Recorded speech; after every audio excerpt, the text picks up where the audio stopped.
Israel ने 26 अक्टूबर को Iran पर हमला किया। माना जा रहा है कि इसी महीने की शुरुआत में 1 अक्टूबर को ईरान की ओर से किए गए मिसाइल हमलों के जवाब में इजराइल ने यह हमला किया है।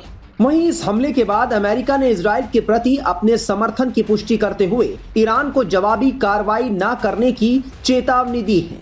ईरान के सैन्य ठिकानों पर इजराइल की ओर से किए गए हमलों में 4 ईरानी सैनिकों की मौत हो गई है। करीब 100 विमानों के जरिए इजराइल की ओर से एयर स्ट्राइक को अंजाम दिया गया था। ईरान ने शनिवार को कहा कि इजराइल की ओर से किए गए हवाई हमलों में मरने वालों की संख्या बढ़कर 4 हो गई है। ईरान की सरकारी समाचार एजेंसी इरना ने अपनी खबर में बताया कि चारों मृतक देश के वायु रक्षा प्रतिष्ठानों में काम करते थे। हालांकि उसने ये नहीं बताया कि वो देश के किस हिस्से में तैनात थे। ईरान के राष्ट्रपति मसूद पेज़ेश्कियान ने एक पोस्ट में मारे गए 4 लोगों के प्रति अपनी संवेदना व्यक्त की है। ईरानी राष्ट्रपति ने भविष्य के हमलों को लेकर चेतावनी भी दी। उन्होंने कहा, ईरान के दुश्मनों को पता होना चाहिए कि ये बहादुर लोग अपनी जमीन की रक्षा में निडर होकर खड़े हैं। किसी भी मूर्खता का जवाब इंटेलिजेंस से देंगे। अमेरिकी रक्षा मंत्री लॉयड ऑस्टिन ने ईरान में सैन्य स्थलों पर इजराइल के हमलों का जवाब देने के खिलाफ ईरान को चेतावनी दी है।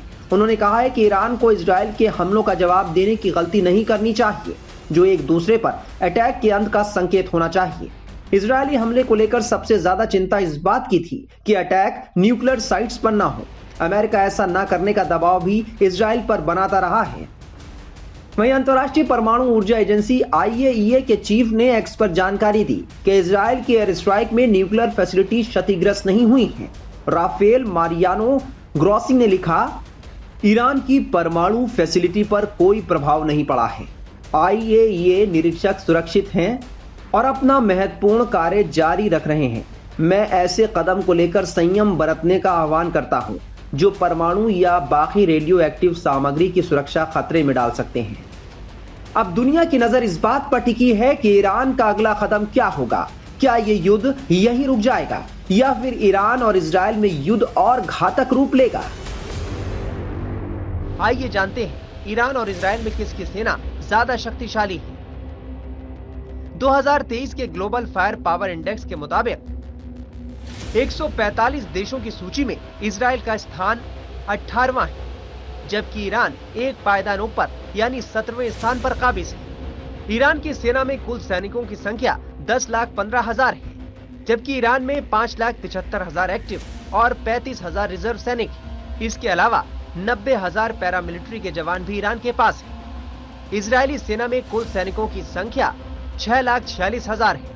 इजराइल के पास 1,73,000 सक्रिय सैनिक हैं। इजराइल के पास 4,65,000 रिजर्व सैनिक हैं। 8,000 पैरामिलिट्री के जवान शामिल हैं। ईरान की सेना में कुल टैंकों की संख्या 4,071 है, जबकि इजरायली सेना में टैंकों की संख्या 2,200 है। ईरानी सेना में कुल आर्म व्हीकल की संख्या करीब 70,000 है, जबकि इजरायली सेना में आर्म व्हीकल की संख्या 56,290 है। ईरानी सेना में कुल टॉड आर्टिलरी की संख्या 2,050 है, जबकि इजरायली सेना में टॉड आर्टिलरी की संख्या 300 है।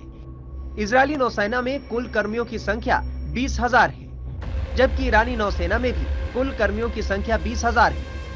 इजरायली नौसेना में कुल जहाजों की संख्या 67 है। ईरानी नौसेना में कुल जहाजों की संख्या 101 है। इजरायली नौसेना के पास 5 पनडुब्बियां हैं, जबकि ईरानी नौसेना के पास 19।